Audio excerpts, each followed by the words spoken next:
Died 20 years ago, and I live like a man who is dead already. I have no fear whatsoever of anybody or anything.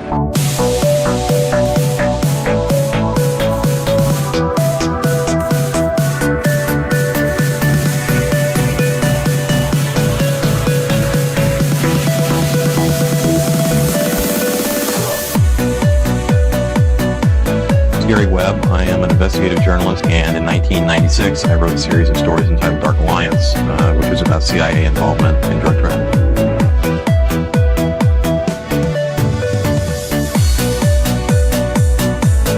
I knew a man who once said death smiles at us all. All a man can do is smile back. We've both been skull and bone, the secret society. It's so secret we can't talk about it. What does that mean for America? The conspiracy theorists are going to go on. I'm sure they are. I don't know. I haven't seen the rest. Number 322. I have duty to report this afternoon that my friend and colleague, Tim Russell, collapsed and died early this afternoon.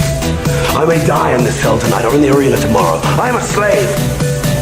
What possible difference can I make? And no official of my administration, whether his rank is high or low, civilian or military, should interpret my words here tonight as an excuse to censor the news, to stifle dissent, to cover up our mistakes, or to withhold from the press and the public the facts they deserve to know.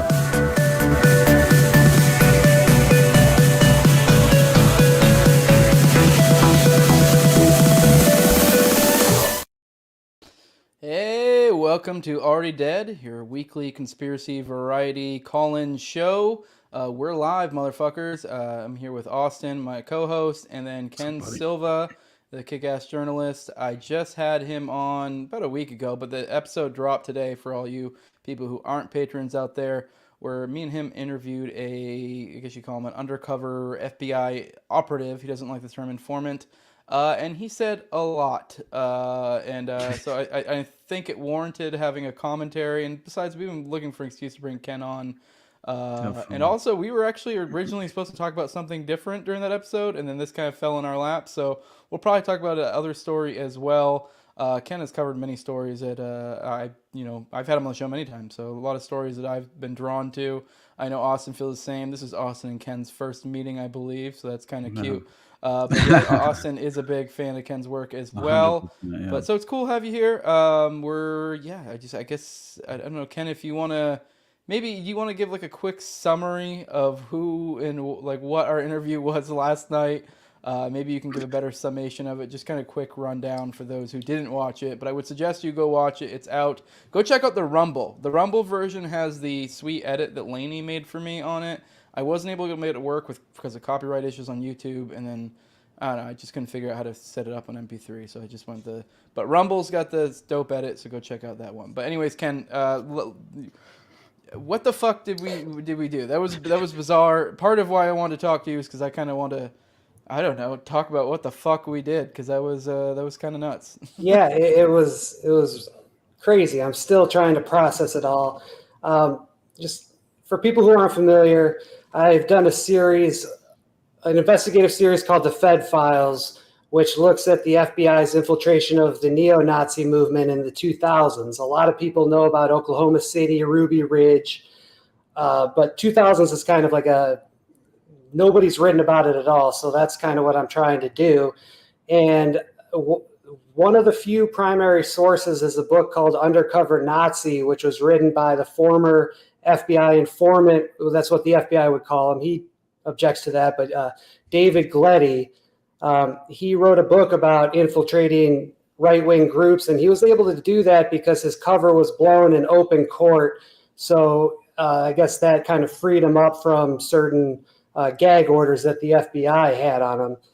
And basically, he doesn't mince words. He admits to entrapping Nazis, and he basically says Nazis are bad people, so they don't have the same rights. I guess that's who decides that. I don't know, but David feels pretty strongly about it. I appreciate his honesty. And I guess the last thing I'll say is, like, I'm sure this is a libertarian show. A lot of people will object to defend David, like any country needs young testosterone-filled kids that will do what they're told. Like that's, if he was in the 40s, he probably would have been storming Normandy. He was in the 90s, so he's working for a corrupt government, not asking questions. And yeah, I think that covers Gleddy pretty well. I did interview him privately, just over the phone, and he told me pretty much the same thing he told me on your show. And I'm just like, oh, Jose has got to have this guy on. People have to see. It's one thing to read his quotes, but if you actually see him say it, that's just a different psychological thing. And I think it's going to blow up on Twitter eventually. It's still pretty early. But yeah, so thank you for obliging my last minute audible, and I hope it was well worth it. I think for you and your subscribers.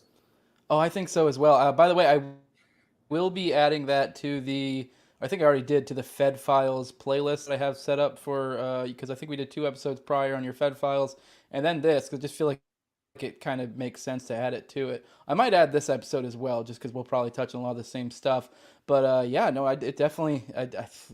It was something else. I mean, we mostly just let him talk, and obviously I have my thoughts on it. Well, it is kind of wild, him being completely unashamed, but then also seemingly, it's weird. I don't know. I guess to me, I just felt like a little bit of cognitive dissonance at times, where he would point out, like, for example, you brought up how, like, oh, the Nazis, those guys, they broke, they wanted to harm people, so they lose their rights according to him. But then he would admit freely that a lot of innocent people are going to get hurt in the process, and you're like, well, I mean, that therein lies the issue, kind of.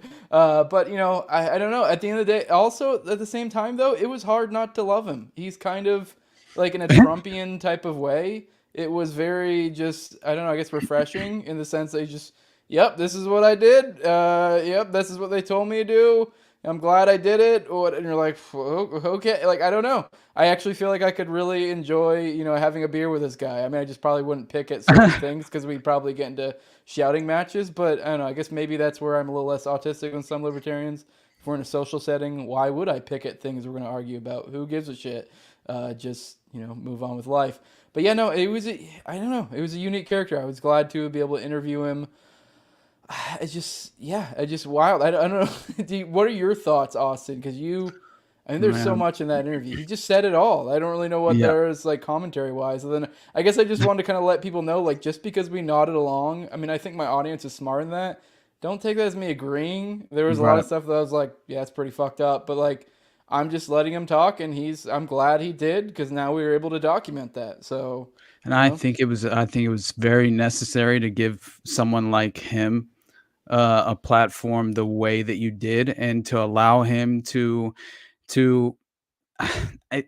because when you're kind of approaching it with the mentality that he seems to possess, as far as the way look, and I'm not trying to insult this man at all, but he's definitely, all I will say is he's very proud of what he's done, and that alone is like, I feel like a level of, you had to convince yourself of something, I would say in hindsight, because I think that really it was more of a window into the landscape of how these, I guess, they're really informants, but if you want to call it an operative, they're kind of used in that way, and they're definitely utilized by handlers who, specifically steer them into certain positions, and especially if we're in regard to, like, what was he running, like a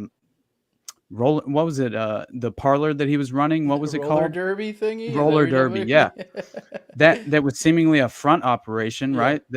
Was that entirely I don't know if purchased by the feds? We know. So I listened back to the interview, and I've read a lot, and I think he might have still been working for the IRS or sometime. I think he was talking about, like, big broadcast companies at the end of the year, they got to dump a lot of money or they're going to get hit with a big tax bill. So they dump it into, like, some show like the roller derby.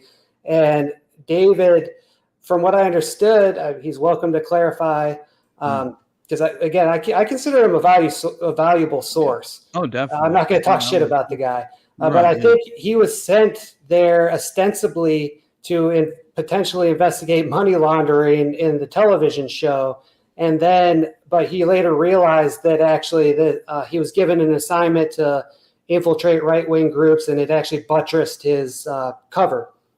Interesting. Apparently, Well, I this thought used to his be. Apparently, this used to be big. Adam, our producer. I don't know if he's saying that this guy worked for Roller Jam. I doubt it. He was just, I think, using it as an example. He said it used to be on TNN in the late '90s. We used to get drunk and watch when he was in college. I think because he's a little bit older than me and you, Austin. Me and you, Austin, are what, like early 30s? I turned 33 in a few days. Yeah. So he's I think like 5 or 6. Roller Jam. So, I think we are talking about Roller Jam because it was on TNN Friday nights. Really? And I'm 35. Oh my God, bro. It would come on right after ECW. Your So whole you everything's watch, a lie. It's a fed up. That is hilarious. Don't tell me that ECW is a FBI front operation. That'd break my heart. Oh my God. That honestly, though, I will say that just the way he was kind of brought into the landscape in general was strange. It makes sense that you would like some small criminal charge, possession, whatever it is. And then I don't know. It seemed like he was implying that he got rolled over as some sort of informant just with the local PD or something with the narcotics division or whatever. I don't know, because he had mentioned it was for weed that he had gotten arrested for. I think that, real quick, I do want to say, I mean, Ken can correct me if I'm wrong, but I believe the way he made it sound to me is that he was saying essentially he got busted for weed, and I think, maybe I'm wrong, he snitched. And then that kind of then got him in with, I don't know if it was the cops or who. Right. And then he kind of then got into the IRS. And then later, he got it was like he had that reputation of being able to work. So they kind of pass him off to the FBI. So, because it is kind of weird because he does make a distinction between informant and operative. And the distinction is whether you got brought in due to like crime or whatever. And now you're, so like, I know maybe it's being a little pedantic or semantic because it's like a tiny drug charge, but like I think that's where he makes the distinction because later it was a separate thing that when he joined the FBI, it's not like they were lording that weed charge over his head. No, and that's not what I was trying to imply. What I was, I just wanted to clarify that because I was trying to separate that in my head too because he's like, well, you got busted for weed charge, and so I had to like separate the two events in my head. Right. Sorry, go on. Well, I just thought it was. I'm sorry. I just wanted to mention that the fact that the Orange County Sheriff's Department introduced him to the IRS to be a civilian investigator was that how he put it in context. And that alone was strange, the way that he was just kind of laying it out as far as laying the groundwork. But I don't know. It makes sense that all the different agencies work together in that way. But also it's like to be a criminal informant at a level of like having marijuana possession and then being, I mean, to what level were you a criminal informant for the local PD to then be like suggested as you should be an investigator for the IRS to then be sat down as like an FBI potential informant / operative, right?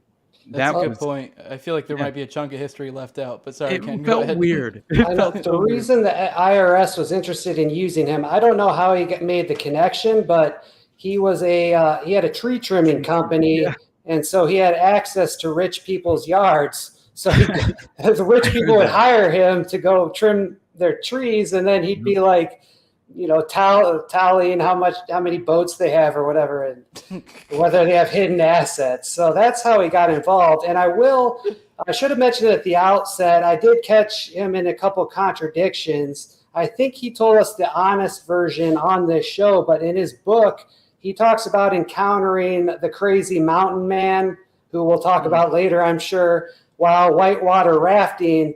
The mountain man was talking about terrorism, and so Gleddy approached the FBI, and that's how the relationship started in the book, where I think we just got the real story on the show. So yeah, viewers beware. I mean, he admitted it. He's a professional liar, but I think we could suss out the truth by triangulating certain things and using our brains.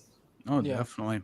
I did. That's a good. Oh, Go ahead. Go sorry. ahead, I was Jose. gonna say that's a good point because there's one story that I think, and it might even be maybe it didn't behoove us that it was right at the beginning that it came up because this might scare off some people. But the Satanism story, and don't Yeah, get me dude, wrong, that's me and that's Austin a have mess. covered like SRA and stuff like that, plenty on the show, and like Hmm. satanic connections to like Fed, like intel operations and stuff. But I don't know. I just feel like I have my doubts of that. And as you said, he is a pay liar. So I do think like when you listen to an interview like this, you need to look at it through that lens. Now I don't know why he would make up that, or maybe stretch the truth, or maybe he misinterpreted it. I don't know, or maybe it's the God honest truth. I have no idea. It just seemed that one did seem a little outlandish to me, especially where he was kind of getting at how like the Christian identity folks and the Satanists were, hanging out a bunch. And that to me either leans towards it's fake to some degree, or there's such a level of Fed infiltration to the extent that it's just a big LARP, and it's like I'm the guy playing the Christian identity guy, I'm the guy playing the Satanist, and we're working together on this thing. You know what I mean? So like, I don't. What are your thoughts? Do you have anything to really? I mean, obviously, I doubt there's anything out there to corroborate one way or the other because I think that's the first time he's ever mentioned it.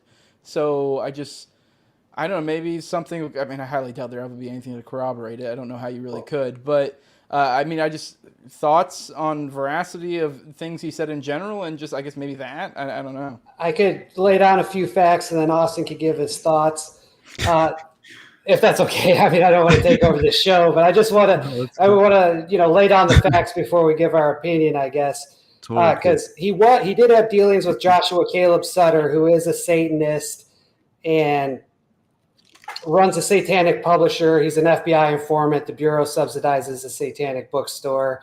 I think most people are familiar with that story. And so I had told him, like, oh, wow, you actually had contact with Joshua Caleb Sutter. Like, do you have any stories to tell us on the show? And then the next day he tells us about participating in the satanic ritual and eating the deer heart. So I think he might have just wanted to tell me a good story because I showed interest.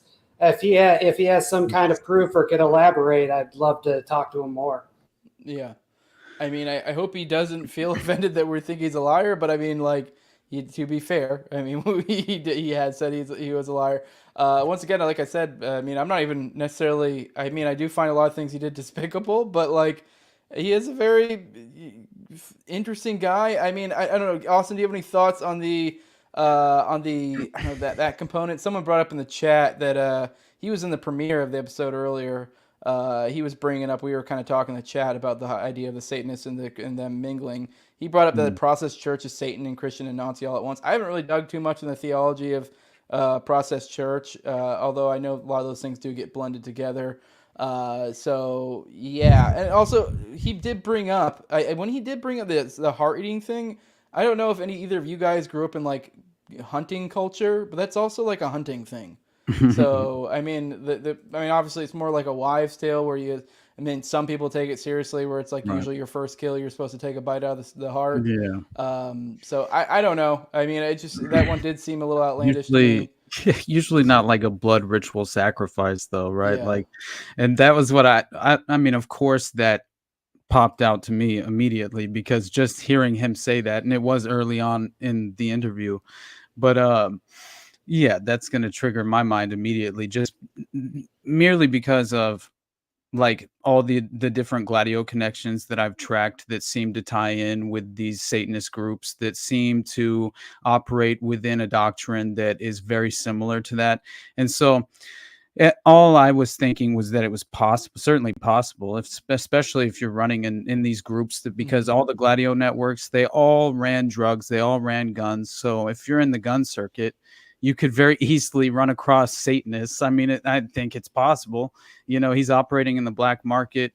He's in the shadows, and so, as are the the criminal elements of the Satanist organization. So it wouldn't surprise me is all.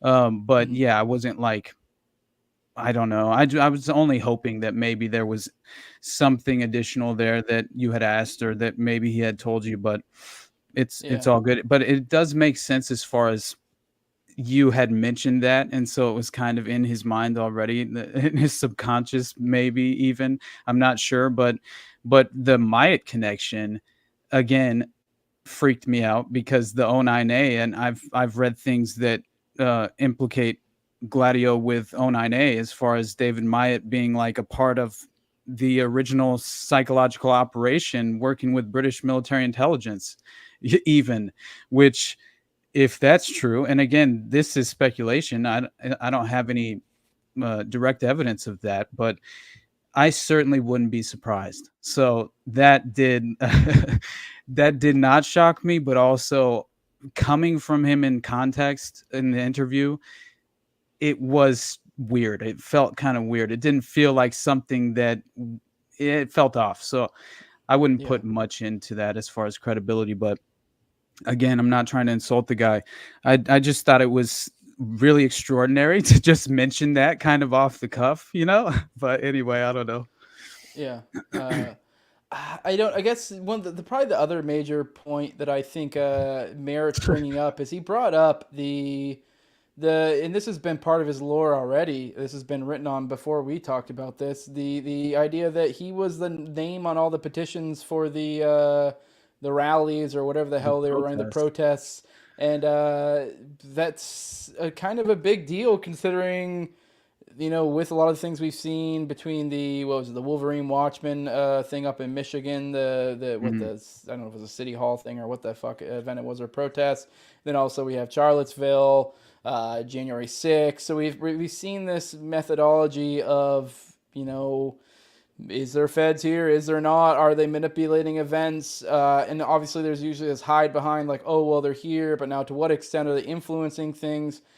Usually that seems to be they try to not let it go as far as something like this to where they're directly, literally the ones like putting it together. So that way, because that's kind of hard to argue that you aren't literally, I mean, I guess aside from saying it's an informant and he went off book or some shit, I guess just kind of, I guess also just your thoughts too, because I think lately there's been this thing, especially within the right, where lately, I don't know, there seemed to be we were all in agreement making fun of like Patriot Front and these type of people as being like feds.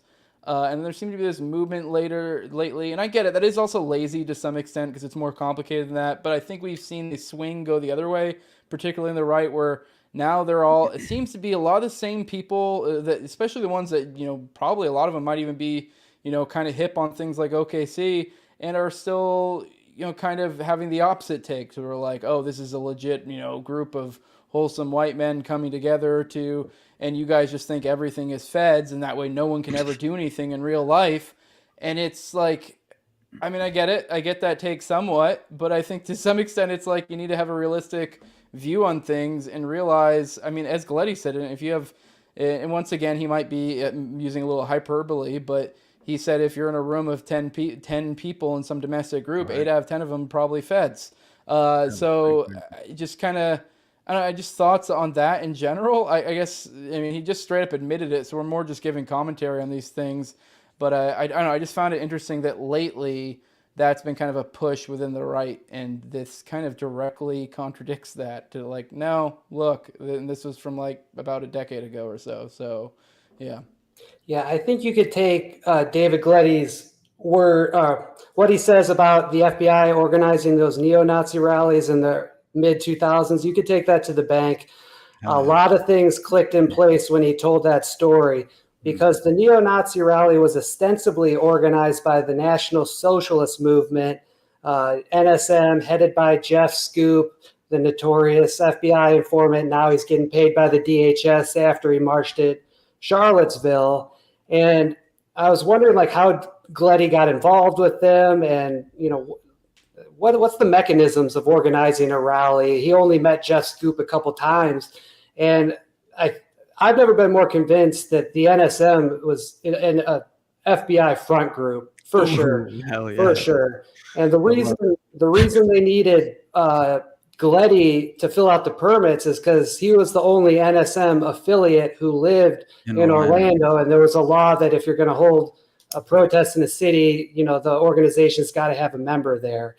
And this, like Bill White covers this extensively. If you go to, I think, Fed Files 4, he talks about the Toledo rally that Gletty told us about, where the NSM goes into Toledo, the police weren't prepared at all. They antagonize a bunch of black people. A riot starts, and the NSM loved that because all these crazy black people are attacking us, and they get all this attention. Recruiting numbers go up, and the feds love it because they get overtime pay. They have informants with the left wingers. It's all it's all a big scam. Whether that localized model translates to something bigger like January 6th is a whole nother question. Like, I don't think 2 + 2 = 4 when it comes to that. You can't just draw that conclusion. But as far as specifically Toledo, Orlando, and probably Charlottesville, I would venture to say we're wholly organized by the feds. And I know I'll probably get a lot of shit from the Charlottesville guys for saying that, but so be it. Yeah, which I think just lends to the point. And I'm not even saying that groups like Patriot Front or that there aren't groups out there that aren't either legit or mostly legit. I just think when you're dealing with these sorts of movements, you need to have a clear-headed view on what it is. And I mean, I don't really know how to say it, but like that's just literally like this is what they do. They infiltrate these groups. Anything that gets a large enough mass, there's probably going to be people there. I guess between the two of you, we'll probably get to call-ins here in about 20-30 minutes for those looking forward to that. But I guess any final thoughts between, I guess, either of you guys, if you have anything else you want to really talk about with that interview. I don't know if, Ken, there are any other specific angles that you found interesting. I know you've been digging all sorts of other angles, working on new Fed file stuff or something along those lines. So I don't know if there were any specific angles that we didn't touch on that you're really spurging on right now. Yeah, there's a lot of angles. I mean, the sleeping with the fat chick. Right. But as it relates to like the Whitmer kidnap case, the most interesting thing I think about that was him talking about you go in the FBI field office and they interview you and they tell you, everything by the books, but then you go out in the parking lot and they tell you get results by any means necessary. And I just can't help but think of the recent story The Intercept broke about Steve Robertson, the pedo FBI informant in the Whitmer case, who their audio was recently published where the FBI agent is telling him like, bro, what are you doing? All this stuff, like not doing what we told you. And that, I think that was staged now. Like I believe that's staged for sure. Oh, 100%. Wow. Yeah. I thought, real quick, he made it sound like anytime there was any sort of fuck up they did, like, because he even mentioned it in regards to like drug usage. I guess they almost had like you can a little, but not certain things or not this much or whatever. It seemed to be like whenever there was some sort of infringement on their part, they would pull him in and like it seems like they would have. It sounds like what he was saying is they would have these struggle sessions essentially, or just talking tos of like, you can't do that. And I'm sure these were all recorded. And then obviously I'm sure the same phenomenon likely may or may not happen to where they get pulled out of the side and they're like, okay, but like, mate, let's get shit done. Okay. So that way, if this ever blows up in their face, they have that. And in the eyes of the informant, they're just like, oh, like this is just like a dot your eyes, like he even said there's a legal aspect of this. And you're like, yeah, legal, meaning like they're covering their ass to burn you if it comes down to it. So, I mean, I guess one way to look at it is, they're the legal side. You're like, oh, well, not really. They're separating themselves so they have plausible deniability, and they're setting you up as the fall guy. And to that point, he even mentioned being tagged as a hostile witness and not being able to testify, right? And so I thought pairing with. Right. I thought that was so interesting how he had mentioned if he's kind of paired with a clean operative, then that one operative remains clean so they can testify in court. And then he's able to kind of operate, without a leash almost. Right. And I like that seemed interesting as far as the concept alone. You know what I mean? There is a distinction with a difference when it comes to informant versus operative. I actually think I will respect that terminology because he literally said, he only made a couple criminal cases his all 10 years.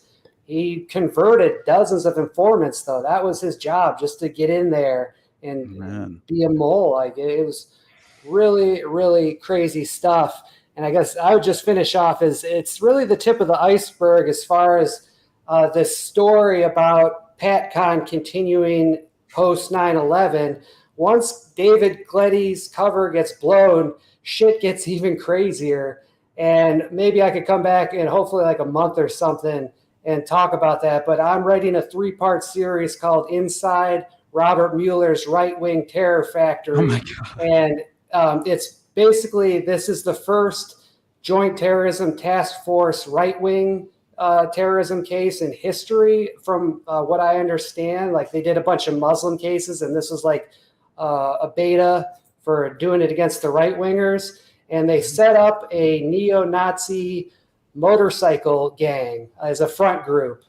And our friend Joshua, not our friend, the fucking Satanist scumbag, Joshua Caleb Sutter, is involved with this motorcycle front group. So I'm telling you, like, it's PatCon. It's PatCon all the way, and it's brand new stuff. And I just like thank you guys so much for giving me this platform, because like I don't have a big account. I'm kind of doing the work quietly, and you guys are really some of the only people that promote it. So thanks again. Oh, stop it, Ken. I feel like I don't know, man. Like the amount I've read your stuff, and just I look for your interviews and everything. Like, I mean, you are just an amazing resource at this moment in time. I think you're just so valuable, and I think just your ability to remain credible, that alone is extremely valuable in today's landscape, and especially in the media. As far as,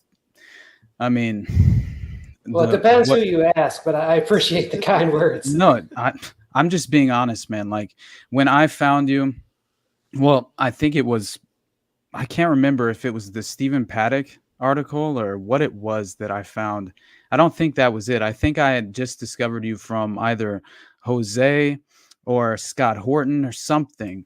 I can't remember what it was, but yeah, just immediately when I found the Fed files and was reading through that, it resonated with me, because Waco, Ruby Ridge, OKC, that was such a red pill for me, as far as lifting the veil as what government is capable of, what the intelligence agencies and these federal agencies are capable of, and really just in, I mean, self-interested ways as well. It's not always in the guise of like attempting to move forward. I mean, of course, achieving some sort of totalitarian measure is a desire, but sometimes it's not the priority, right? And it's like, I just find everything that you're doing so valuable at this time, and it's just I feel very grateful that I get to officially meet you. So thank you, man, for coming on the show in the first place. Honestly, dude. And I really appreciate the way you write as well. Like, I enjoy reading your work, and that always matters to me. But yeah, when I was reading through this though, it's exactly like you are I would think the most valuable resource as far as like trying to make a credible case that PatCon never ended. And that is just so important, right? That people don't forget, that none of this stopped, right? It's the same thing we talk about when we talk about MK Ultra and a lot of these other covert operations. It's like the implication, the public perception is that they all ended, right? With some sort of actual accountability, that was brought forward by, some sort of government mechanism, right? The church committee hearings or whatever the case may be. And it's usually never the case. It's some sort of like controlled, limited hangout that it will reveal certain information that's allowable for the public to it always seems like they're burying the most damning, the most condemning information that really needs to be brought to the surface. And that is what you're doing. And so I think that alone, thank you, brother. Right. I just have to say that.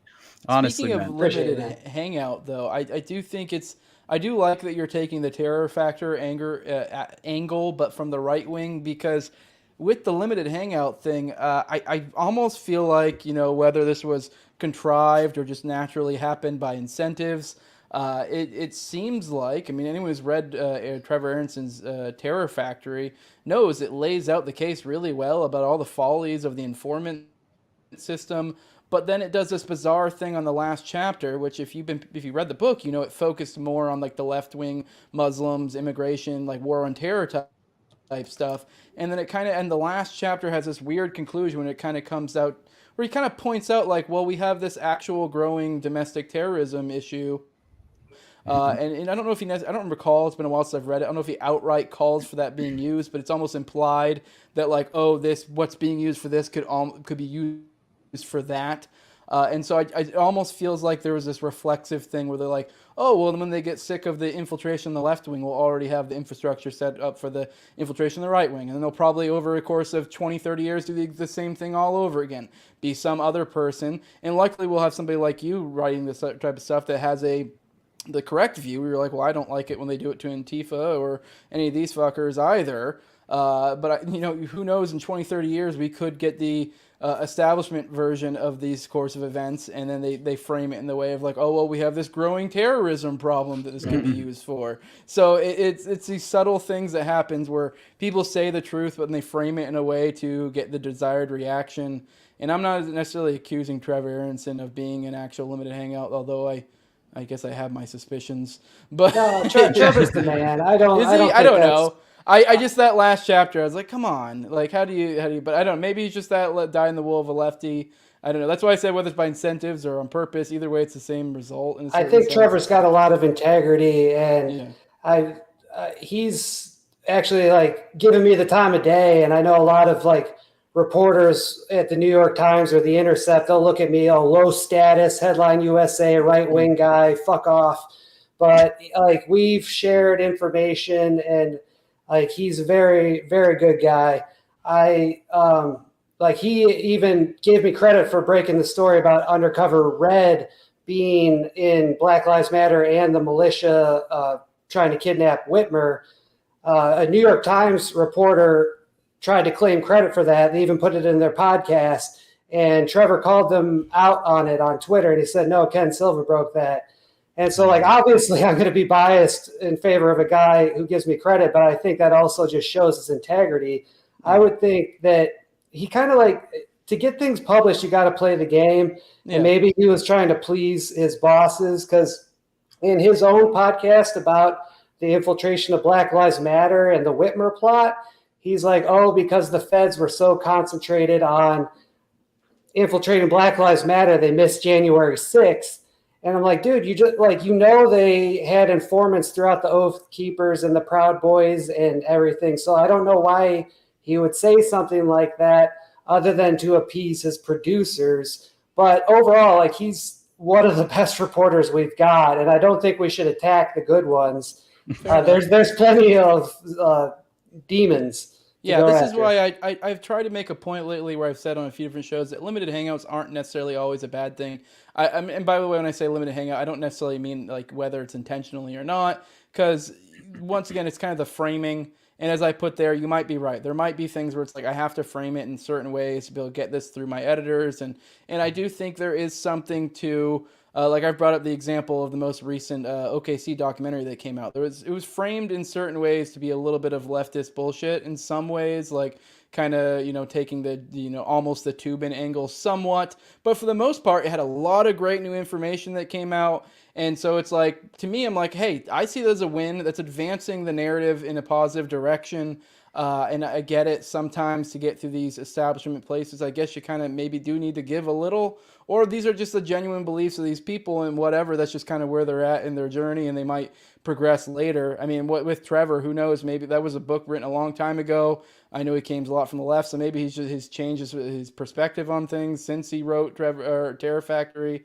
That always just sat me a little bit weird that would be the takeaway. But either way, I mostly just didn't focus on that. I'm like, other than that, this is a great book. It lays out the mechanisms of control, that whether intentional or not when it comes to the informant system. Now, I guess I did kind of want to maybe focus a little bit on the macro mechanisms of control. And this is getting very speculative. I'm not necessarily saying this is the case. But we've talked a lot about this in the show about how certain fronts can sometimes the feds will work through fronts or through criminal fronts, and they use criminal operations to support their stuff. And I'm not even claiming this is a Fed operation, but I do find it interesting that it seems to be your former employer, Epic Times, may it seems like they've been accused by the Biden administration of being a criminal front, and it seems to be, from just perusing your article on it, seems to be they might have something here. So I just kind of your thoughts, and then I did want to then kind of tie it in with how your time ended over there. We'll touch on that after that, but I just kind of let my audience know about what's going on at the Epic Times and that. Oh man, you guys throw me under the bus right after praising me? What's with that? What? Dude, You guys throw me under the bus saying I work for a criminal front? No, I just kidding. Oh, okay. I was like, what? No. I think you guys will see where it comes from. That I don't know if you guys, maybe you guys aren't on the best terms anymore. No, certainly not. Epic Times fired me, and they're like a nonprofit funded by a billionaire, right-wing, anti-communist Chinese person, and I was always looking at it from its cozy relationship with the State Department, because the state, you can see all this stuff about the genocide of Uyghurs. It's kind of like a tight relationship where the Epic Times amplifies that, and the State Department's happy to feed them to it. And the Epic Times, our Twitter mutual Jim Carrison Keller, I think, is his handle name. He's like a lefty, but he's a pretty good guy. Yeah, he's good. He's good stuff. He's a really nice guy. And he published documents showing, or an article showing, that the Epic Times gets State Department funding by way of the National Endowment for Democracy, funding the Friends of Falun Gong, and then that goes to the Epic Times. So I've always looked at that angle, but apparently they were doing money laundering, and I have no idea why. I thought the billionaire was just funding it as a loss leader to get political influence, but apparently the DOJ is alleging that one of its executives was basically buying dirty money on the dark web, buying it at a discount, laundering it, and then putting it in the Epic Times bank accounts and represented it as donations. And I have no idea. I honestly don't know why they're doing this, other than to present themselves as more grassroots and legitimate. We don't have enough details to know what's going on. It could have been one weird, ambitious executive that was trying to boost his numbers and make himself look good. I don't know what Chinese culture is. If you're going to go into business just to if you're going to do crimes just to improve your reputation in the company instead of going into business yourself. But that's basically the gist of it. And yeah, it's hard to tell exactly what's going on. Wow. Yeah. Now I find it interesting to pair this with I don't know how to frame this, because I forget what I can and can't say, because you are currently under NDA, correct? You can confirm that. You are currently under NDA. But now I guess we can frame this in a way that you just so happened to be fired after you put out a story that then magically disappeared. And that story was about very much tied into, a story that I've talked about along the show, Oklahoma City bombing. And one of the characters, Dave Holloway, which was a buddy of Kirk Lyons, worked with him a lot in the Cause Foundation. I believe he was also where Strassmeyer was with him in Texas at TLI. He also was the one that I believe escorted Strassmeyer out of the country. And essentially he was, kind of the lore is like he was some sort of pass fed of some sort. And then working with the neo-Nazis. And then when it was all said and done, now somehow he has a job at NASA. Just bizarre. People can draw their own conclusions from that, what they think. I guess if you want to just maybe your thoughts on that story. Obviously, we're not saying any of these things are connected in any way, shape, or form, but that just so happened to be that was your last story at the Epic Times. And it disappeared pretty close or pretty shortly after. I believe Arthur Bloom wrote a good story on it for those who want to check it out. So yeah, I just put the link in the chat. Okay, where to start? So I guess we should give Boltzmann Booty credit for discovering Dave Holloway working at NASA. Dave Holloway just put it on his LinkedIn. It seems like, I don't know, sounds kind of like David Glady, to be frank, where he wants to just brag. He listed that he worked for Intermountain Aviation in the 80s, which is like a CIA front company connected to Iran-Contra, just in the guy's LinkedIn. Crazy shit. So Boltzmann Booty publishes that. And I'm like, well, shit, like this is newsworthy. I'm going to actually do some gumshoe reporting, call up NASA, call up some people and, confirm this and do a story. And so I confirmed that Dave Holloway works for, Jacobs Engineering or something. It's in the piece. And Jacobs Engineering is a NASA contractor. So Dave Holloway, he has to have a security clearance to have that job. How does he get a security clearance when he used to be in a militia that was investigated by PatCon? It's a very weird question. And then if you dig further into the piece, there's FBI 302s where Holloway is talking about having foreknowledge of the bombing. I mean, this is the guy who was talking to McVeigh on the phone, I think like the day or two days before the attack. And yeah, that guy holds a security clearance. I guess he checks out according to the fucking FBI or whatever. Yeah. Anyway, though, that story. So I published that story and it got shared 4 times. So it's not covered by my NDA, but then it got spiked. I'm not satisfied with the explanation for why it was spiked. I can't really go into what I was told or anything other than to say, like, it's all factual and truthful information. And I've since built on it. I just haven't published anything because I don't really know what to do with this work. I'm trying to kind of pass it off to my fellow exile from the Epic Times, Liam. So Jacobs Engineering, they told me that they would investigate this. And so I wanted to publish another story about the investigation, but was fired before I could do that. And now Jacobs Engineering won't answer my emails, even though they promised to investigate this Nazi that's working for them. And I'm trying to give it to like a big high profile reporter that'll carry this story forward, because there's something going on here. I mean, I've tried to give this information to people in Congress, staffers, anybody. And like, I don't know if people just don't like to do complex storytelling, like reading that kind of journalism, if there's too much going on with Trump. But yeah, we have, I think you could reasonably say, somebody connected to the Oklahoma City bombing that currently works as a NASA contractor. Mm-hmm. Hell yeah.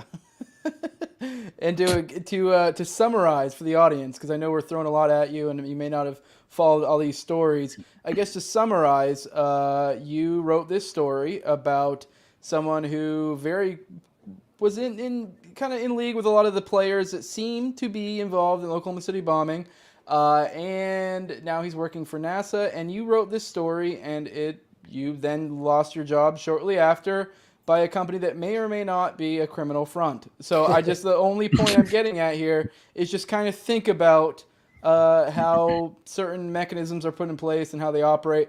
I'm not saying that this was some Fed operation to shut old Ken down, but if it was, would it look any different? You know what I mean? That's kind of the point. Like, so I think people need to be aware of how these things move and how it operates. So yeah, and that's not the only story. It's in Arthur Bloom's article. They buried broke a story about Ehud Barak being a shadow investor in this spyware company that's selling products to local police. And I did that. I got company beneficial ownership records in the UK showing that Barak was still an investor, and they told me they needed to lawyer it. And they eventually published it, but they never put it on their homepage. And the story's still live. It's probably linked somewhere in his blog. But you'll see it's gotten like 2 shares to this day. And it's been up for like 3 years at the Epic Times. So that's just one more example.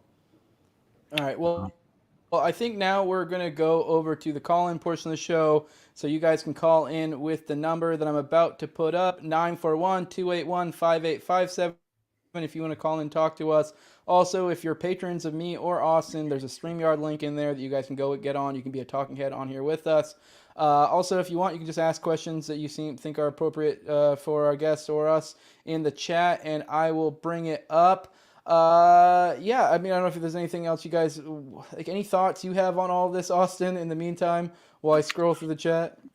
Well, the Epic Times, it always, I mean, it just reminds me, as far as like the Uyghur genocide and the Falun Gong stuff, it immediately I think of Pat McFarland, and I love his work on kind of exposing how that was almost like and I'm not saying that there's absolutely no sort of harassment happening with the Uyghurs. That's not what I'm saying, but I will say that it seems to be sort of a manufactured narrative in a way as far as the West perception.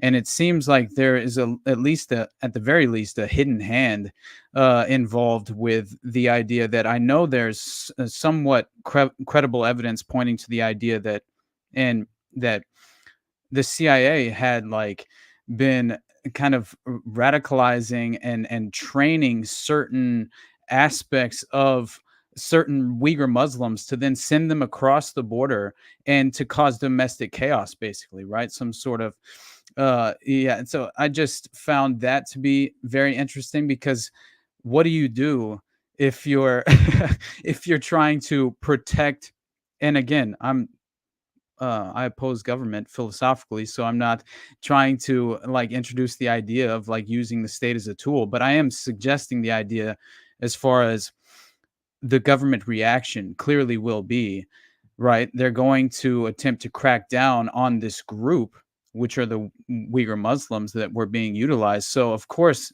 I would imagine they were being, at least abused in some fashion as far as their civil rights or whatever are concerned in domestic China. But yeah, I find that entire subject matter interesting. But I always remembered that the Epic Times, I'm sorry, and had connections to the Falun Gong, and that they had direct connections to this sort of manufactured narrative that was happening. So I'm not entirely certain of the details, but I always found it interesting, and I think that connection alone suggests like that at the very least you're propping up a false narrative in many ways, and everyone was suggesting genocide whenever that was hitting the as far as that wave was crashing through the media cycle. So um yeah, I don't know. I think that many of these narratives are kind of propped up just to achieve certain goals. So it's just the game that they play. But so I'm not suggesting that I guess it means anything necessarily that the Epoch Times would have participated in that. But yeah, I do find it strange at the very least. And of course, it, in my opinion, with like the OKC ties, as far as I'm immediately reminded of Trinidad, Jesse Trinidad, kind of exposing the sensitive informant program. And I remember when I found out about that, man, like, and as far as my knowledge of the Mockingbird media and they, the CIA basically infiltrating and institutionalizing, right, like farming out media operatives to then infiltrate publications, but for the sensitive informant program to actually have a manual, right, and then and by the way, didn't wasn't Jesse the one responsible for getting the manual released, even though it's heavily redacted? It hasn't it been released at this point? Well, I don't want to keep the callers waiting too long. I think I'll take like 10 minutes to explain. I will say that to Epic Times credit, they actually did publish a story I did on Jesse Trinity's sensitive informant program. I think it's the actually only story in the world about Jesse's findings of that program. So it was a battle to get that published too, but they did publish it. I got to give them credit. I mean, we got time if there's anything specifically you want to go in there. Although in the meantime, I do have in the chat, this is one of my newer patrons, so I'm going to bring his up, give you a little prioritization. Yo, missed the last few shows, want to throw something out with the Fauci stuff recently. Is it in the country's best interest to find him guilty of anything concerning the lab leak? Would that open us up to being tried by the rest of the world for damages? I mean, I don't really know if everyone's doing it. I don't really know how you litigate that. I don't really know. I mean, I know this isn't really your area, Ken, but I'm just bringing this up. But yeah, I don't know. I don't think anything monetarily will come out of this. Maybe people who have been, vaccine damaged or something. Maybe I don't fucking know. Have you guys any thoughts on that? I think it's in the best interest that it gets exposed. Now, so far as like monetary. Obviously, that all comes out of tax money, so I don't know how that works out. If that'd really be in the best interest of trying to litigate that, nation and globally, that might be a fucking nightmare situation. But yeah. Well, my sources tell me that Dr. Fauci has already been hung at Guantanamo Bay, so rest easy, Patriots. Yeah. No, that's obviously a QAnon joke in case I get like shadow banned for that or something. Patriots in control, baby. Yeah. But any thoughts on the informant program? You brought up that I don't know if there's anything specifically you want to touch on that between all. You can go as long as you want. So Jesse never got the handbook, and the handbook kind of outlines not necessarily tactics, but it's actually more like restrictions on using sensitive informants. So that's kind of like I'm not saying like I disagree with Jesse, but when I really dug into it, I think that's more like what it is. But like the thing is that the manual itself proves that there is like a specific program for infiltrating Congress, the news, church, sensitive institutions like that. And I guess I would just connect it to the recent controversy over the authorization to use deadly force in the Mar-a-Lago raid against Donald Trump. Julie Kelly, she broke that story that it was in the search warrant application that they have authorization, if necessary, to use deadly force. And now all these former so-called FBI whistleblowers are downplaying that, saying that, it's standard operating procedure. In any search warrant, you're going to find that. And my question would be, well, let's take a look at Jesse's sensitive informant program manual. Maybe they have the answer that Julie and the feds have been arguing about on Twitter about whether you will be authorized to use deadly force against anybody, or if it's going to be a different situation when it's a sensitive investigation. All right, got another chat here from Dr. Corbo's Feel Good Fun Time Medicine Show. But being as I live only about 35 minutes from Elohim City, I can say satanic, white, nationalist, Christian ones, and even the pagan ones all end up mingling, I'm assuming. I guess maybe this might be a time for us to exposit a little bit on Elohim City. Also, I don't know, I feel like I vaguely recall something along those lines about these type of groups mingling, so maybe I spoke a little too soon earlier, although maybe I'm just misremembering. I do know one of the common things whenever I forget who the fucking leader was over Elohim City. I can't think of his name right now.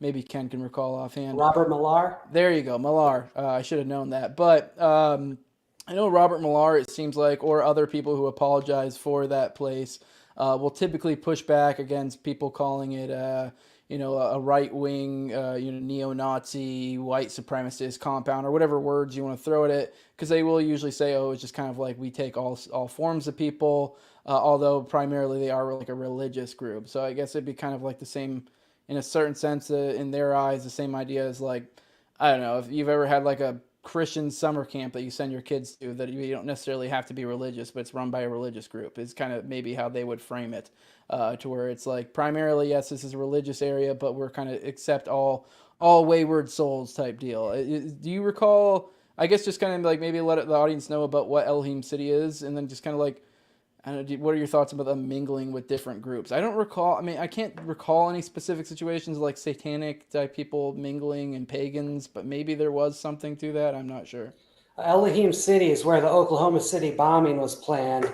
Yep. But yes, Satanists, Becca's research goes into this a lot, where Satanists like to try to infiltrate different institutions and subvert them. And BX thinks that's what's going on. Well, that is what's going on in more recent history, where you have like Order of the Nine Angles infiltrating the Atomwaffen division and turning it from like a neo-Nazi militia to like a batshit crazy neo-Nazi militia that's doing all kinds of glow ops. And you do have examples of that. National Socialist movement, the biggest story of my life was breaking that a FBI informant co-founded that. Well, the co-founder was Robert Brandon, the FBI informant. Who was the other co-founder? Cliff Harrington, whose wife, Austin's going to love this. Cliff Harrington's wife is started the Joy of Satan Club, and that's she's an avowed Satanist. And this was according to Bill White at first, but he confirmed this. Harrington confirmed this to me. It's like the Anton LaVey brand of Satanism was specifically what they practice. And so you do have the not a Christian Satan, but like a pagan Satan combining to form the NSM. So you definitely have a strong example there. Yeah. So there you go. Real quick, Nazis came over to the U.S., make the CIA, and continue the same process domestically. I know you've covered a lot of Nazi stuff, and then kind of connections, say with like some. I don't know. Was Sutter really like a Nazi of the Nazi aesthetic, or I believe he was as well. So there might be connections you could make there between Gladio, CIA. And that's the thing. Sutter started in the Aryan Nation. His dad is David Sutter, who was hanging out with David Gledy, and that's where David Gledy forms this story. It was my understanding that the Sutters were Aryan Nation's Nazis, and that Joshua Caleb somehow got into the David Myatt stuff later in the 2000s, but I don't know. I will say Sutter is the proof that PatCon never ended, because he took down guys who were involved in the 90s. So like he's the continuation. All right. Jesus. I also have someone asking what your elevator take is on OKC. Botched sting operation. There you go. Yeah, that's the best. Yep. You haven't really covered the Falun Gong stuff, have you? I don't know if you have any thoughts on that. No, Patrick McFarland would be the guy for that. Yeah. That was the claim, though, that they were organ harvesting. I mean, it's possible, but that seemed to be disingenuous as far as Pat's reporting was concerned. It seemed that he was at least suggesting that was the case. Yeah, the sources were dubious. It was a bunch of CIA front nonprofits promoting it. 100%. Yeah. Was the Epoch Times building set on fire in China? Someone says it's true that it was set on fire in China as like an attack to silence them. I remember hearing a story about that in an ad they did. I don't know if that's something. I don't think they have a presence in China. Yeah, I don't know. They've been attacked in the U.S. by Chinese operatives, according to them, and I think there's some truth to that.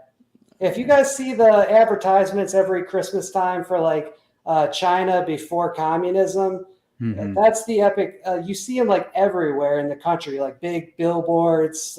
You go into a restaurant, there's little flyers. It's for this play about China before communism. That's another Falun Gong Epic Times thing. Yeah. I don't expect either of you guys have any thoughts on this, but I just thought this was interesting. I don't know if it's true. This might be up your alley, Austin, to look into. I found this week the reason the Bohemian Grove guys worship an owl is because Rockefeller had an obsession with these Indians in Florida that sacrificed their firstborn in front of an owl. I don't know if that's true, but that'd be interesting. I wouldn't be surprised at all. I thought it was just mainly the cremation of care, the Moloch, and the symbol of the owl. And it being involved with the satanic. Isn't Moloch a bull though? Yeah, well, it's different forms as well, and you have to realize like it's a strange thing that as far as like whenever they're referencing the owl god Moloch, like it's referenced as an owl, it's referenced as different entities. It's interesting because when you read like the Abrasax satanic cult of Belgium that's connected to the Dutroux network, right? They conduct this satanic ritual called the chase, and it's a sacrifice, and it's to the ancient pagan god Moloch, and it's a child sacrifice ritual, and it's basically they send out dogs, and they send them out naked into the woods, and then they slowly, like it's this terrible, extraordinary, brutal, ritual where they end up killing usually the child, which is like, I detail it in the Dutroux episode actually, but when you realize like the Abrasax cult is 100%. Wait, Abraxas? Well, that's the Abraxas cult. I didn't know if but you were it's mispronouncing also it. Abrasax. Yeah. Oh, okay. So it's crazy because they're also it's like similar entities, basically the same reference, but that you can, if you look up Abraxas, it will say Abrasax as well. It's like it's so again they have dual references. They have interesting language that they use. Their occult sacrifices are very like again they use Moloch has layered references, right? And so again, it's represented in different forms. Yeah, I don't Okay, know and if like Ken's ever gone down the Belgian monster rabbit hole. If I'm not, he's telling probably you, like, what the fuck are you brother. talking about? So in the with the like I've been going down some. I was reading Eye of the Chicken Hawk earlier, and it's one of the craziest books I've ever read in my life. And there's a reference to the Order of the Solar Temple deep within the book, and they go on to lay out this connection for Luc Jouret and a neo-Nazi Belgian Congo, literally tied in directly to one of the neo-Nazi paramilitary organizations that were a part of Belgian Gladio, that are directly tied to the Marc Dutroux human child trafficking operation.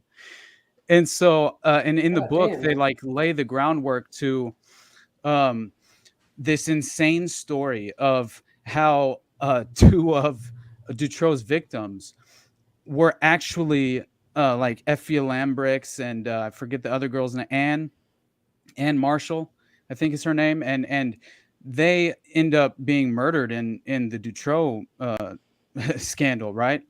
And it turns out, man, like they are actually hypnotized at this club, and they are hypnotized in front of an audience for over 2 hours, right? In like the most insane like it seems almost like a ritual in itself, right? It's absolutely crazy. And so they go into all this, you know, DID trauma-based mind control, but the idea is that, and this guy, this Rosti Rostelli or something, was the hypnotist who put these girls in a trance in on stage for 2 hours, but the night they were abducted, and then inevitably wound up in Dutroux's you know it's just so crazy, and they wind up dead, and it's just absolutely tragic. But apparently they were on stage before an audience, and and in a complete dissociative state, right, being entirely mind controlled the night they were abducted. And on the evening of the kidnapping, Anne and her girlfriend Effie Lambrix, who also murdered by Dutroux, had attended a Rostelli hypnosis show in Blankenberg on the coast in August 95. Father Marshall, I think is how you pronounce it, initially insisted on Rostelli coming forward as a witness, right? The guy who put them under hypnosis, because he thought the girls were lured by Dutroux under the influence of hypnosis. And so these statements were made by friends of Anne and Effie, and who were on holiday with the girls on the Belgian coast at the time of the kidnapping. And according to a friend who testified in court, Anne wouldn't have reacted this way normally if she were actually attacked, right? So clearly the hypnosis had an effect. She would never just go along with someone like Marc Dutroux, and you know, and so it made the father, right, kind of strengthened his conviction that the girls must have been confused. It must have been a part of the hypnosis. And so Rostelli, I think that's how you pronounce it, put the two girls under hypnosis, and both were on stage in Blankenberg for almost 2 hours, like I said. But the similarly hypnotized friends say it took them hours to fully recover from the hypnosis. And so this performance was apparently recorded on video and described in a Dutch magazine article. And they were like critical of this hypnotist. And this is one of the craziest things that I've ever read, especially after knowing what happened to those girls and realizing what had happened to when Dutroux was arrested, and they found the girls who had not yet been killed, who were in this covert, like, basement that, was this secret, like it was like behind this hidden wall. Like, it was so insane when you look at it. And they were entirely naked whenever they arrested Dutroux, when they found these girls. One was like cleaning the tiles on the floor. And then when they tried to like free her, right, and free these girls that were in this specially built cellar, they thanked Dutroux. This is according to Judge Conrad before he was removed from the case. Yeah, it's really a twisted form of like, it's completely insane, the level of Belgian high society who was connected to this and why they would be able to remove a prosecutor, remove a judge. The False Memory Syndrome Foundation inserts themselves into the case to completely undermine the credibility of Regina Louf, one of the ex-victims, and the ex-witness testimony and all of that WikiLeaks had revealed. At this time, the X dossier is what it was called. And, the X dossier, it revealed that Dutroux hypnotized a girl he raped in 94. And when they arrested him, they found equipment for hypnotizing someone with all this literature about it. And so they called it hypnosis equipment. And it was seized from the house where he kept Anne Markle and Effie Lambrix for 2 weeks prior to their murder, chained up while they're being brutally raped. It's terrible, man. And so to finish this really quickly, I'm sorry, but it's just absolutely crazy, man. I was reading this and I couldn't believe that once again I wander into the Belgium network, into the Gladio Belgian network with these neo-Nazi paramilitary organizations training up people in the New Westland Post and all of this that are committing bombings at grocery stores and stuff just to sow utter chaos in Belgian society, use it as a pretext to overthrow government at the time. So, completely crazy what was actually happening. But when these two girls were freed though from the basement, they had been conditioned entirely to believe that Dutroux was their protector, right? Like that alone. The Belgian investigating judge who ordered Marc Dutroux's arrest in August 96, he described how these two young girls hid from their rescuers and embraced their torturer when they were freed. When Dutroux escorted police to the specially built cellar where Sabine and Letitia were held, they didn't want to come out and they tried to hide from their rescuers, according to Conrad. They thanked Dutroux. It was absolutely terrible. They kissed him. Yeah. That shows how much he had conditioned them, he said. That's just so insane to me, Fucked man. Up shit. Fun fact, David Ferry was really big into fucking hypnotism too. Yes, dude. He was hypnotizing Lee Harvey Oswald and all the members of the Louisiana Cap, and then he was raping them. Like that was happening, dude. You know, at least according to certain people, and I believe the story, but allegedly, you know what I mean? We just threw a lot at you, Ken. I dipped my toe into that stuff when I was doing like the 764 reporting earlier this year with BX. Yeah. And it is like, it's important. It's obviously crucially important to understanding how shit works. But it just like it puts me in a dark space. I think like motor outlaw bikers and renegade bomb makers is just like it's fun. It's fun for me. Brother. More lighthearted. This shit isn't fun, so like I'm just gonna report on what I like. Yeah, wait till you start digging deep. You're already at that angle, at the angle of the bikers. That's where. That's the bikers. That's where you get to dark earlier. shit. Oh, that's where Jesus you're gonna run into Christ. Satanism stuff. Because you've been covering this stuff, Austin, recently. I mean, I don't know if these biker gangs intermingle, but that was.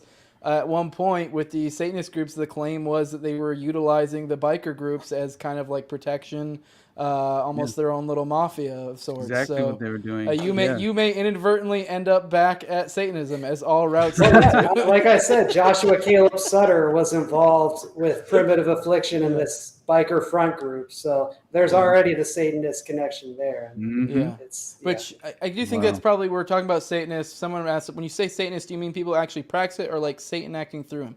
Now, this is kind of a complicated question because there are dimensions to what you mean when you say Satanist. I'm not a woo-woo guy. I'm not religious at all. I'm an agnostic atheist. So, like, when I say Satanist, I mean these people that have dark beliefs. It's kind of very vague. I mean, whether they're worshiping Moloch or Minerva or whoever the fuck, whatever deity they're worship, Ra, I don't fucking care. It's more like is it dark? Are they doing weird, dark, fucked up shit? I mean, I guess theoretically you can do Satanism without hurting people or children or whatever, but that's like a common trope when we're talking about this. At least I am when I'm talking about these type of Satanists. It usually comes down to, I mean, really just kind of evil. And the question is, do you mean people who actually practice it or Satan acting through them? I mean, I guess if I was a religious person, I'd say that Satan acting through them, because really the people we're talking about, I don't really feel like there's much, really it's just evil, the kind of shit they're doing. And I don't know. When you get into this realm, this is where I talk about we're getting into the veil, where like Intel and this weird Satanism component start to blend, and you're like, you don't know which is which. Like, is it just because they're just evil? Is it like the tweet that's like, it's not complicated, they just want to diddle your kids or whatever, the like the point the sign thing? Like, I don't really know. This is where you really start scratching your head and you're like, dude, is this really all just set up by elites to fucking, fucking diddle our kids and fucking extract evil energy or whatever the fuck they're doing, they think they're doing, whether their God is real or not? I don't know. I mean, I don't know if you guys have any thoughts on, like, it's an interesting thing, because I do think when a lot of us bring up this, immediately the knee-jerk reaction is, oh, satanic panic, and you're like, almost like it's like this religious reaction, and that's not me at all. I'm not like, oh my God, like these are Satanists and I worship Jesus, which I'm not saying that's a bad thing, but it's just like, I'm just like, yo, I'm seeing signs of fucking weird sexual ritualistic abuse going on, a lot of times concerning children with connections to intelligence agencies, and I'm fucking concerned, and I guess we're going to call this Satanism, like, I don't really get, like, people get caught up on the terminology. I don't know if you guys have any thoughts on it at all. I mean, what do you mean when you say Satanists, Ken? I know, I guess I've never read the literature, but I've heard people describe like, oh, it's just a very individualistic, turning yourself into God. You are the center of the universe, and you got to free yourself of all these, bullshit rules and boundaries. Like you are, what you make yourself. So I guess that's what I understand it. As far as like whether it's Satan acting through people or they're practicing Satanism. I mean, I think a lot of the people I deal with are LARPers. Like these 764 kids are LARPing, but at what point does a LARP become real? I mean, when we talk about like Patriot Front or something, if you're LARP, like eventually you really are going to be storming the Capitol. Like, so yeah, Satan, not good. He's the bad guy in the Bible, so stay away. I mean, on your point, though, with the ideology, I do want to make a distinction, because this is, I think, where people do go to the reflexive satanic panic, because there is a component of Satanism that I do think is, because I used to be the Reddit atheist type, and so I'd encountered these people. I always thought this was kind of gay, to be honest. The people who do that type of Satanism, where it's like literally just a replacement for church, it's community. Most of them are just like at this level of Satanism or whatever, or this, this interpretation of the word Satanism. It is like these people just have a credo. If you look at it, it's actually really not that bad. It's pretty standard, like don't hurt people type shit. And they're mostly just people who like to irritate religious people and then throw it back in their face that, like, look what a good moral system we have. And calling themselves Satanists is just more or less an affront to religious people because they have some sort of deep inborn hatred to them or whatever. Their mom didn't say they love them enough and they were Christian. I don't know. And they basically are trolling Christians at that point. Now, I see that as separate to what we're talking about when we talk about Satanists. Definitely. Because it's kind of this all-encompassing term. And like those dorks that do that, I mean, if anything, they're more just a distraction. I mean, if you were talking about that specifically, I'm like, okay, well, we're just consider that a separate thing because I don't really feel like they really play a part. Now, if you are looking to the higher levels of that type of Satanism, and you get into like the people like the Vey and shit like that, then now it gets into real like something else is going on other than what they profess it to be at that point. I think if you look at LaVey's history. Ken, do you have any hot takes on Assange? I don't know if you've really gone too deep down the Assange rabbit hole. I know there's some weird stuff with his past and stuff that a lot of people like to bring up. I don't know. I've never really dug in too deep of it. I mean, I've heard that in passing reference, but free Assange. That's my stance. It's a controversial stance, but Definitely. Yeah. 100%. Didn't the few girls die because this was on the Belgian monster because he was in jail and they didn't get food or water? Wasn't there survivor Oh needs to yeah, be? like Yeah, there a was girls 3 that and a died. 4-year-old. Yeah. Yeah, that's Man. awful. Yeah. Hmm. Yeah. All right. But then there was also alternative stories claiming that those girls actually didn't die of starvation, and there were other people who had access to the property throughout the time of his incarceration, and that actually, even though the story of his wife, who was allegedly involved with the network and was instructed to feed the children, and later claimed that she was too scared to go down there and feed the children, even though she had been heavily involved within the abduction of other children all throughout this process. Um, yeah, it turns out that it's very possible that those two young girls were actually spotted at one of these highfalutin clubs where, like, Michel Nihoul, who's actually the beast of Belgium, the monster of Belgium, he calls himself, that he will never be held accountable. He says it out loud to, journalists, right? Like, he died a free man in like 2019. And he's who Marc Dutroux was abducting those girls for. There was a much broader network at play, and one of his clubs, one of Nihoul's properties, allegedly those two girls, during the course of Dutroux's incarceration, while they allegedly starved to death, were potentially witnessed being abused at one of those other properties by other individuals who had access to Dutroux's place. So yeah, I think there's always more to the story. There seems to be a lot more details that if you just keep prying, you're going to you're going to reveal them to yourself, like, certainly. And as far as the Moloch, though, I will say that Moloch, they are pronounced differently. They're definitely, there's an association with Baal as well, and I think that like these pagan deities, right? And it's referenced as like a bull-headed idol as well as an owl-like deity. And so it's like there are like different depictions, and I don't fully understand exactly what each of them represent. And I couldn't exactly explain it at this moment, but I definitely believe that there's something, as far as something worth understanding, when it comes to the fact that individuals believe this, though. They, you know what I mean? And like, as far as they practice this ideology, this doctrine, they live their life by it. Either they've been convinced and indoctrinated, or they have an agenda. They want to control people, manipulate. I'm not entirely certain. I think there's different layers to that. Can I But ask you, did this shit go on back in like the 19th century and 18th century, or it's like satanic cults like were more recent? well, blood sacrifice certainly has been happening for a long time, and But like at human the high sacrifice. levels of like the monarchies and stuff, or there conspiracies, or Yeah, there's definitely, like, at least at the very least, secret societies who perform these rituals, and there seems to be a sadistic level to the Well, rituals. you had the And Belgium Illuminati, like right off the bat, yeah, like once again still in Belgium. So I mean, I don't know if they Van like den Bayonets, specifically were saying that, Baron but Deben Voisin. they were tied in, I believe, with the was it Zabtai Zevi? I forget, or was it the Frank character later? I forget. There was two different people when it came to Sabbatainism, and they were tied into the like kind of the founding of the Illuminati. And I mean, if you're gonna make that connection, and then also what the Illuminati is.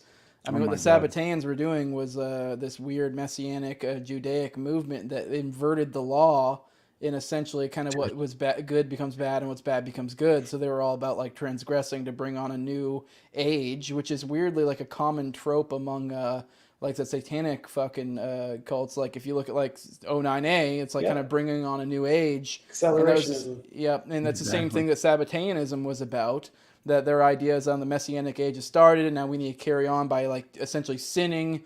Now that the Messiah has come and inverted the law, and this will bring on the Messiah or whatever event, and this will like shift a new age of peace where they have whatever the fuck their thing is they want, and they were tied in. So obviously, if what is bad is good and good is bad, the big thing the Sabbatarians were accused of was like a lot of the blood libel stuff from back in the day. They kind of attributed that, and I think there's probably truth to that. So I'm surprised that people don't point to this more when blood libel comes up. Be like, that's their fault, not ours. Yeah, so there was a lot of like weird stuff about like the sacrificing of children or incest and all sorts of like the stuff that you typically wouldn't consider to be proper things to do in a religious context. That then became, oh no, now this is the proper thing to do because we're trying to bring on a new age. So, but it was just kind of like an acceleration of, in a moral type sense, an accelerationist mindset. They were also about infiltrating other religions and groups too. So, under deception, because their ultimate goal was advancing theirs. So they were, yeah, yep. Yeah, because it's just trying to get a sense for how much of this stuff is astroturf or just ingrained in certain people's biology. Because you look at like a spike in serial killers in the '80s, that looks astroturf, obviously, probably to all of us. But yeah, I was just trying to get a sense with that. It's an interesting answer. I think it's one of those things too, where you can always keep going down the rabbit hole and finding something else that connects to it. I guess while we're still on the Satanism stuff, someone brought up Aquino. I think I lost the chat. When are we going to get to Michael Aquino? He's way popping up in many things. I don't know if you've ever gone down that rabbit hole. If any of your work has brought you to Aquino, it seems to be a lot of roads lead to Aquino. I don't know if there's any thoughts, or how has it tied into your work maybe in any way? I don't know much about him, but yeah. I broke the FBI released his file, and I just saw it sitting up on the FBI's website. So I did like a story. FBI released his file on Aquino. It was just about they were talking about him complaining about the false allegations. That's like what the internal FBI reports were. It's not the most interesting story. You're not going to find like these hidden gems on the FBI's website, but. I did break that story for whatever that's worth. Well, I think we're going to go ahead and get out of here. But this was an interesting stream of thought from this buddy here. We had a Supreme Court Justice who was a Francis Sabbatarian, Louis Brandeis, and he has connections to the Franklin scandal. I'd be interested if someone look into that. For sure. I didn't even know the Sabbatarians really had any sort of presence in any modern day sense. I thought that was like literally like over 100 years ago type stuff. But it just kind of like if you're looking into the secret societies and how they influence each other, that's kind of an interesting thing to bring up. But either way, I think we're at a good spot now. Adam put in the chat, OKC, our producer said, OKC was where Program to Kill and PatCon intersect. I think you might have something there.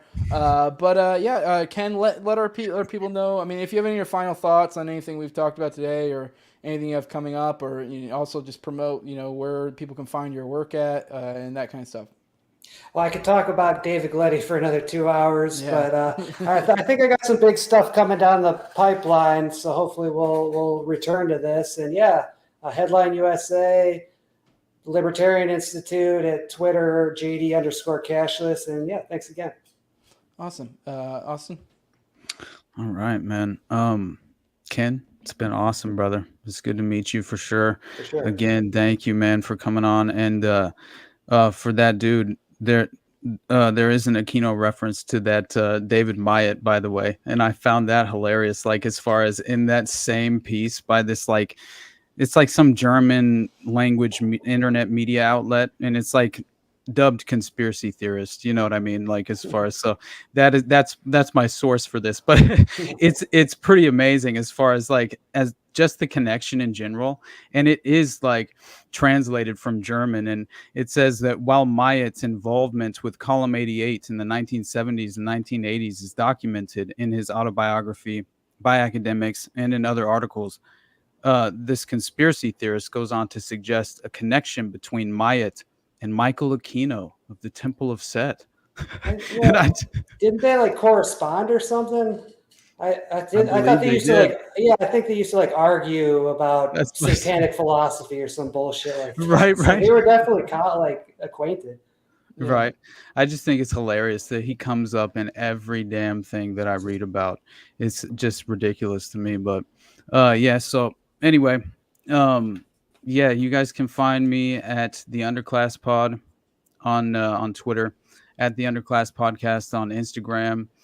I should have my new solo episode done at least by the end of the week, which should be, basically entirely involved with the Order of the Solar Temple and how it has like Gladio connections and yep, once again, the cult is not what it seems, and yeah, it seems to be propped up by a hidden hand. But anyway, it's been great, Ken. Nice to meet you, brother. Yes, sir. Well, hell Likewise. yeah. Everyone pop in next week. We'll do this again at Tuesday at 9:30. I don't think we're having any schedule change coming up. Pop in, call in, be in the chat. I do want to give a shout out to my sponsors real quick who's helped me do what I do at patreon.com/NoeJose2020. My co-host on Tower Gang at Tower Gang Toad. Also have at AbrogateDs and at ZOVERACK. At _Infinite Zeal and Jacob Daniel, the Biblical Anarchy Podcast. Then also my buddy Tim Tuttle at Jolly on Klebold. And then my buddy Will Bell, who makes this delicious Rabbit Eye Blueberry Wine. Go check that out. Like, share, subscribe, comment, share this around, make edits, do whatever. Get this out there, more people can see it. Definitely go check out the Gleddy interview. Do share that around because that's some bombshell stuff. But with that, we are out.